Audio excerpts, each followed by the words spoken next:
ciidamada jiida hore ee Soomaaliland iyo kuwa Puntland ayaa saaka isku wadaarsaday hubka noocyadiisa kala duwan dadka deegaanka Tukaraq la xiriiray ay xaqiijiyay in saaka baar 9kii subaxnimo ay dhanka jiida hore isku horfadhiyaan ciidamada Soomaaliland iyo kuwa Puntland ay isku adeegsadeen hubka noocyadiisa kala duwan ma jiro khasaare rasmi oo la sheegay balse dadka deegaanka ayaa sheegay inay ku argagaxeen dhawaaqa hubka ay isku adeegsanayaan ciidamada jiida hore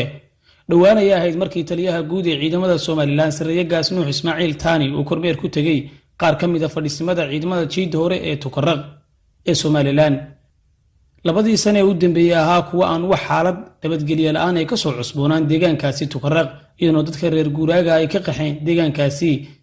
ayna dib ugu soo laabteen deegaanadoodii balse haatan uu dib u soo cusboonaaday dhaqdhaqaaqyadii ciidan ee Soomaaliland iyo kuwa Puntland dadka deegaanka Tukaraq ayaa cabsi weyn soo food saartay xilli maalmahan dhaqdhaqaaq ciidan ay ka jiraan jiida hore ee Tukaraq